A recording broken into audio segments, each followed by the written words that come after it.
So this the Exorcist believer, which is this funny thing with the the movies, is that a lot of people, when you say the Exorcist, their mind goes directly to the first film, and there are even some people, I think, that don't realize how many sequels this movie has. The original movie has.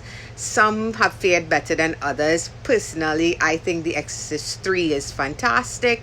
I also think Dominion is not as bad as people make it out to be.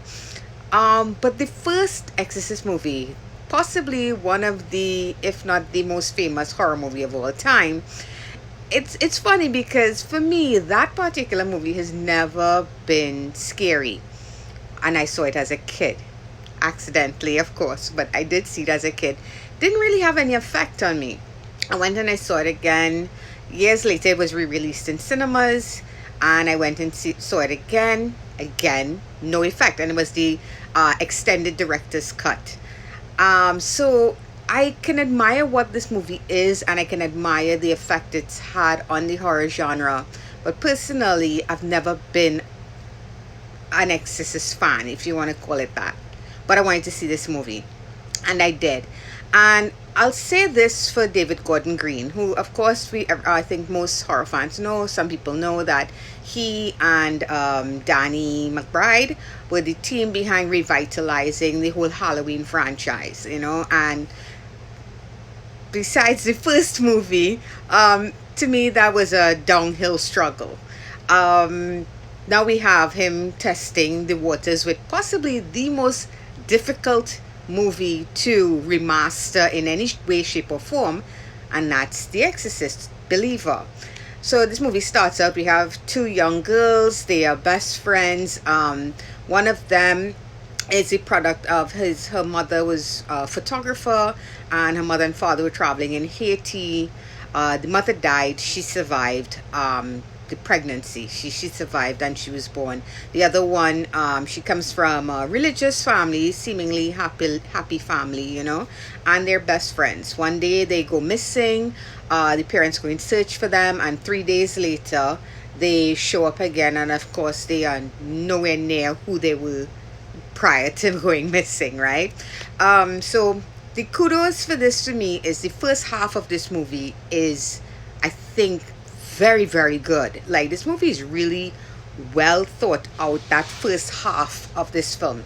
Um, you could tell that Gordon Green, he studied William Friedkin's The Exorcist, because the transitions, the scene transitions, to the sound editing, to the way even people speak and the way the dialogue is presented in this, it is so reminiscent of the original The Exorcist, right? There's no, if it's one thing I'll say, is that there's no doubt he's very respectful and very aware of the first film, because it's that is on full display here in that first half, in that first act, and even up to the middle point, I would say.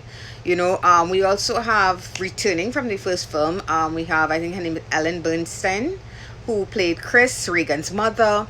She's here as well. It's not as big a role as, let's say, Jamie Lee Curtis had in his Halloween revitalization, revival. Sad to say, I felt like they could have done more with her, but she's here. And then we have what they do differently here is, in the first film, there's a lot of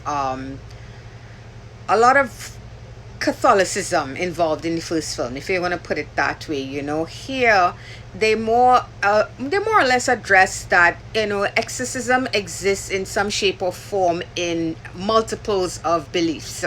So they have almost like at one point they get a bunch of people together, and it's very Avengers like. They assemble a team of different religious practitioners to try and help these girls. So that was interesting. I did like that they came at it from a different angle.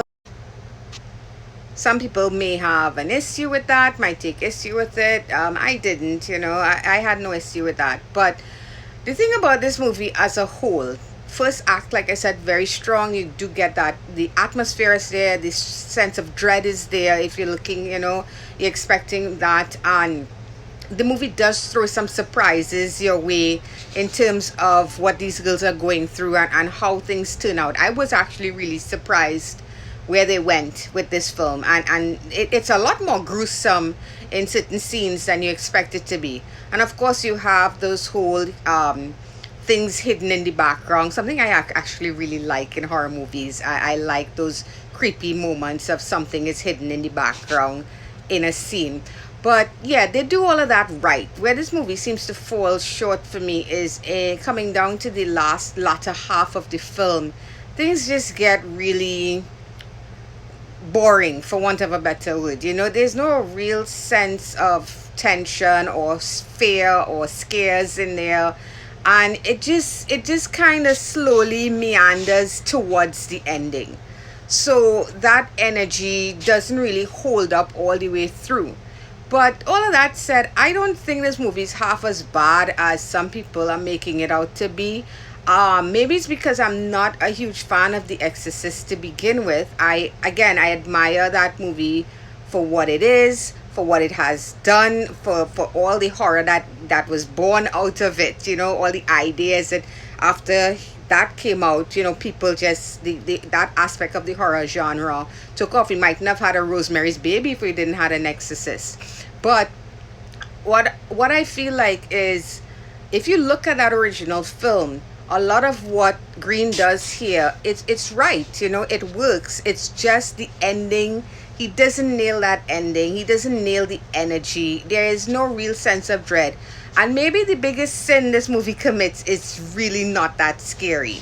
So, would I recommend going to the theaters to see this? I mean, I don't know. I did, and I honestly wish I'd just wait to see it streaming. But if you're a fan of the Exorcist films, I don't think it's as big a letdown as people are making it out to be. I do think there's some really good stuff here. It does honor the original in a lot of ways.